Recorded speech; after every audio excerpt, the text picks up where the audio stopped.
Ituturo ko naman sa inyo today kung paano gumawa ng no need at saka 5 hours lang na focaccia bread. Yung 5 hours na yon, most of the time, resting time lang yon, hindi yon active time. So, dito, meron akong 400 ml ng lukewarm water. Nag-80% tayo ng hydration. 5 to 6 grams ng yeast, Fermifan yung ginagamit ko dito. 15 grams o 1 tablespoon ng white sugar. Haluin lang natin yan. And then tikman. Charot, hindi titikman yon. Maglalagay na tayo dyan ng 500 grams ng bread flour o first class flour. Kung walang mapaghanapan ng ganon, pwede rin ang all-purpose flour. 12 grams ng salt. Ang ginagamit kong salt dito is iodized, pero pwede rin naman ng rock salt. Mas matagal lang talaga siyang tutunawin kailangan. O kaya tunawin mo na siya ahead dun sa water. Gamit yung wooden ladle, ang gagawin lang natin dyan, haluin hanggang wala nang natitirang dry na flour. Pagkatapos, takpan natin to ng cling wrap loosely o yung maluwag, yung may nakakasingaw pa na konting hangin, and binubutasan ko pa yan. Ginagawa natin to para hindi masyadong makulong yung dough, that way hindi siya mangangasim. Nag-timer ako dyan ng 30 minutes, tapos tsaka natin siya babalikan.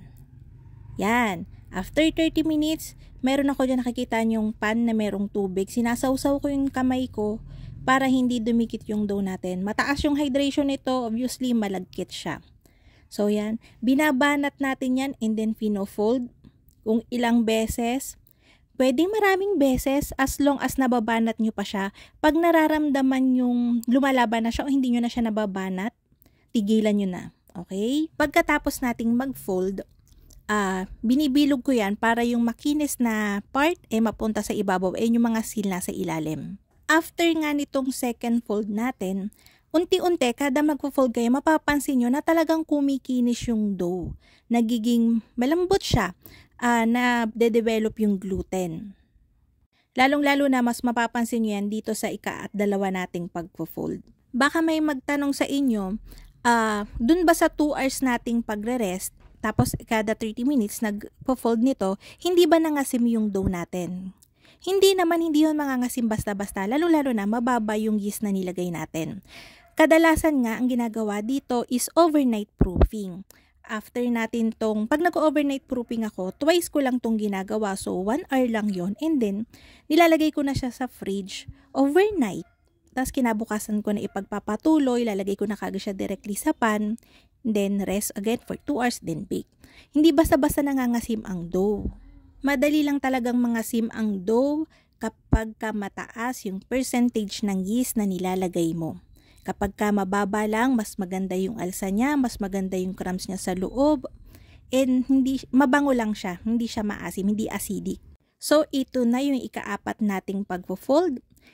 Pansinin nyo, hindi ko na siya nababanat, so ganyan yung ginagawa ko sa kanya. Kasi alsado na siya . So, ito yung last 30 minutes natin na pagre-rest sa kanya. Matapos ang 2 hours na yon, ito na yung dough natin. May difference kapag sa mainit ka nagpo-proof o gumagawa compare sa malamig. Kapag malamig, hindi ganon kabasa yung dough mo. Mararamdaman mo yan. Pero kapag mainit, mas malagkit sa pakiramdam yung dough. So, pansinin nyo din yun, yung difference nun. So, meron ako ditong 12 by 16 na pan. Bago ko yan lagyan ng olive oil sa bottom, pinahiran ko yan na makapal na pahid ng shortening.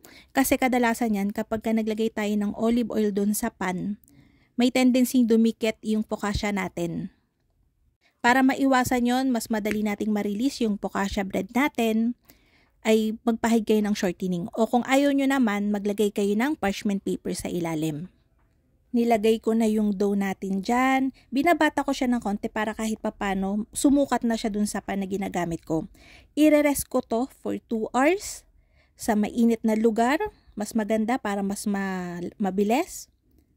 Pagka medyo malamig yung lugar nyo again, mas matagal. Tapos after 2 hours, naglagay ako ng konting olive oil sa ibabaw. And then lalagyan na natin yan ng dimple. Yung mga nakikita yung mga bula-bula na ganyan na may air packets, pwede nyong sundutin yan, pwede nyong tanggalin yan, pwede nyong i-leave na lang. Depende na sa inyo yun. Maglalagay ako ng kaunting-kaunting rock salt sa ibabaw, pero pwede kayong maglagay ng kahit anong toppings na gusto nyo. Mas gusto ko lang talaga yung plain. Isasalang ko na to sa preheated oven na may 200 degrees Celsius for 12 to 15 minutes. 15 minutes, medyo toasted na yan. Yan yung gusto ko. Ito nga yung tinapay na talagang napakalambot, hindi mo mararamdamang tumigas to kahit nakalive lang siya sa open. So para dun sa toppings natin, naglagay lang ako dyan, nagpahid lang ako ng melted butter and then Parmesan cheese. Nung madalas pa akong gumagawa nito, ganito lang talaga yung time frame ko, 5 hours. Pero pwede kayong mag-overnight and papakita ko sa inyo sa dulo, may ginawa kasi ako ditong overnight. And wala naman siyang masyadong difference. Parehong-pareho lang. In terms of flavor, yung texture, kahit yung mga air pockets, same lang. See? Tingnan niyo, ang ganda ng loob niyan. Tuntua talaga ako pag nakakita ng ganyang tinapay. Yung alam niyo yung maraming air pockets, ewan ko.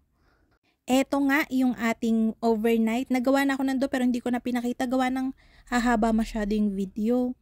So, yan. Tingnan nyo. Pareho lang naman. Overnight yan. Binake ko to sa loob lang ng 12 minutes para hindi siya ganon ka-dark. Para makita nyo yung difference pag pinagtapat ko na sila. So, yan. In terms of flavor, yung air packets niya sa loob, yung amoy, same lang naman. So, ayan yung crumbs ng overnight and ito naman yung 5 hours natin.